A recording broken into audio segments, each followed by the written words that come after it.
HeatSeeker, released 1995, written and directed by Albert Penn. This movie is set 2019, so it's set 24 years into the future. But the movie never takes advantage of being in the future or being in Los Angeles. I'll talk more about that later. So Keith Cook wins the fight very easily because this is just during the beginning fight to show how awesome and strong this man is, and to show how his girlfriend always cheers for him and kisses him, but she's a way better actor, so her yelling and cheering sounds sarcastic. High 90s plastic surgery example magazine.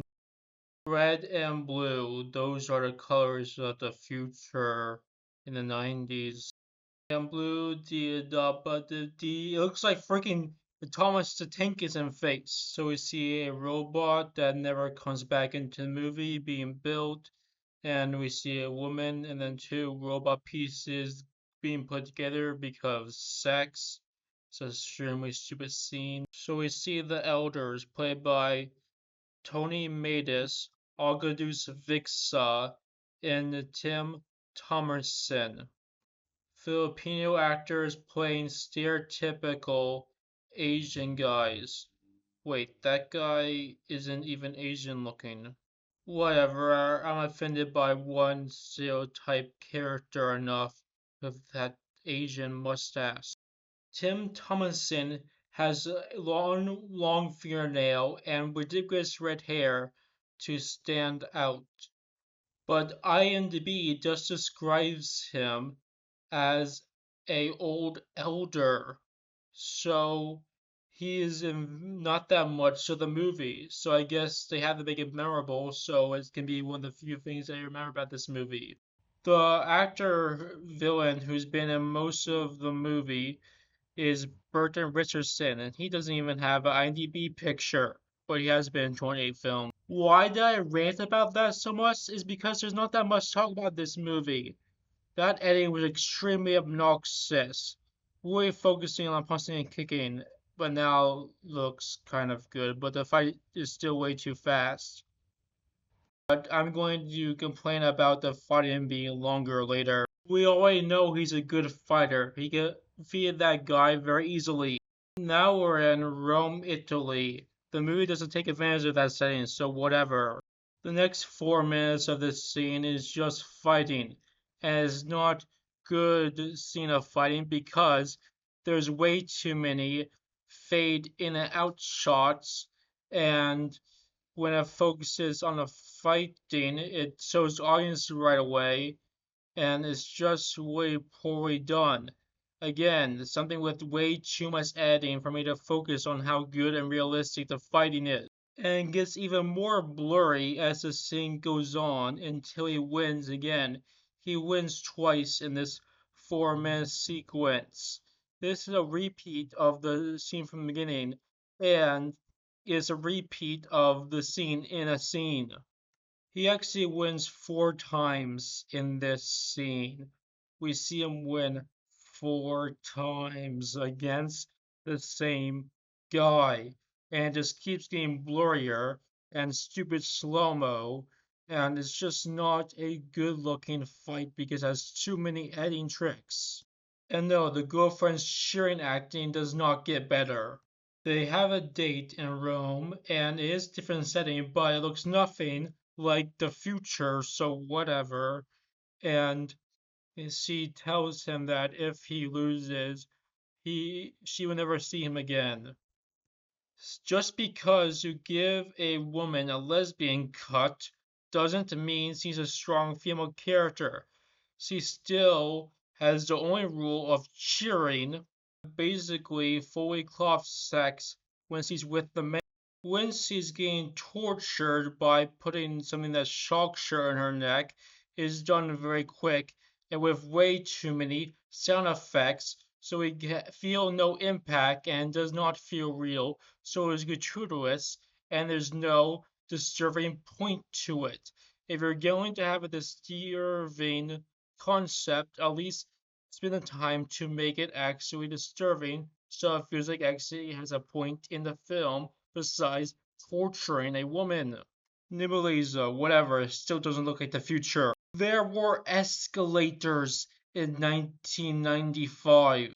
Tries to save his girlfriend by chasing a fast car. I don't know how fast the car goes.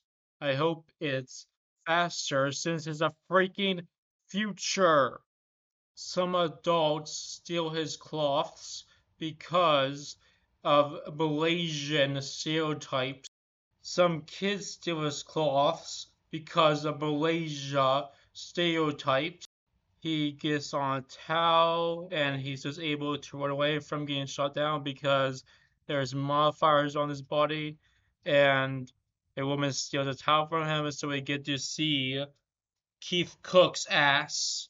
Making someone's face light up blue is not futuristic.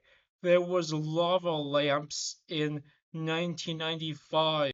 He has an entire conversation with a guy that seems like he's a part of the villain's team, and the villain's team made him powerful, even though they know he has a hot girlfriend that they want to abuse.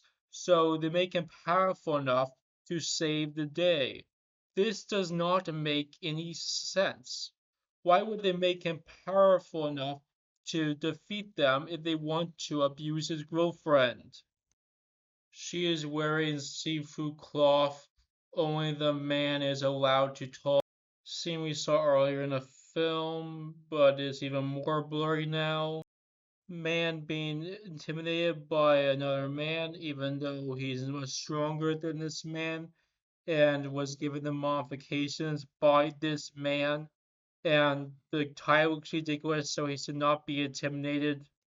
We see Kelly Montgomery lift weights and do an impressive split. And what is he called? First boy man. Is that some sort of gay term I don't know about? He's called boy man because it sounds like boy toy. Saw him trained, but we don't see him fight in the next scene. Instead, we see a strong man that had no development fight for 5 minutes. Okay, it's actually not 5 minutes because it's gonna be 5 minutes later, and there's a bunch of other stuff to complain about. Abuse has no impact because the editing's too fast and there's too many sound effects, whatever. Why rotate the set for something that is just a less than 5 second shot? Why spend all that time and money rotating a set if you're only going to show it for like 5 seconds? If he's in love with her, then why is he taking a nap to show us flashback scenes from other parts of the film? Why is he taking a rest instead of saving her from being shocked? Because I guess she cheated a bunch. Fighting scene that goes on for 5 minutes. It is done with a bit more rest and is a bit more realistic looking, with some less editing than other scenes because we see the audience less. So I guess it's a better and more realistic fight, but we get the same quality fight for the rest of the movie, so it's very repetitive and get very routine. So we get more fighting with scenes of the audience and fade in and fade out shots and close-up shots. And now it looks worse because it's displayed on TV. Why would TV look worse than TVs in 1995 if this is supposed to be a TV in the future? If we see a audience, fade out shots, worse TV. This fight is impressively athletic, but is horribly edited and horribly filmed because of the quick editing and a pointless blurry TV that should not be blurry because it's the future. The black guy is breakdancing because he's black. He loses to the blonde, stronger, modified man with a prissy haircut. Norbert Wieser screws up by saying concur instead of turn.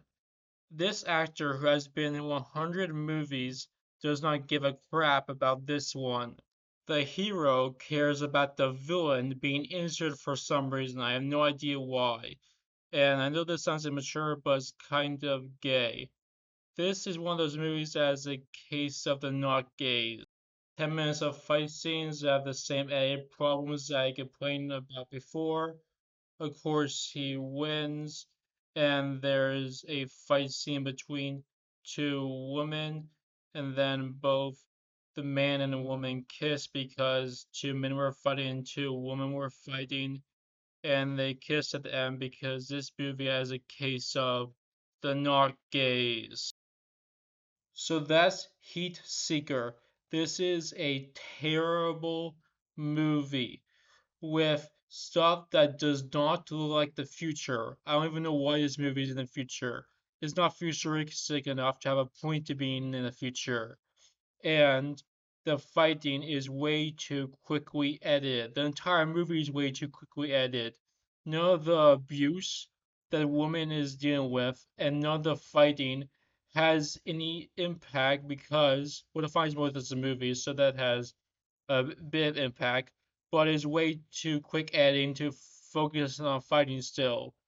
And the woman being abused is way too quickly edited, so this feels gratuitous and pointless and not disturbing. It is just a really bad movie, and everything they add to try to make the movie longer just makes the movie stupider. Because why would the villains make such a powerful superhero if they know that the superhero has a hot girlfriend that they want to abuse? Why would they make the superhero be able to defeat them? This is a really dumb movie that has no point to being in the future. I do not recommend it.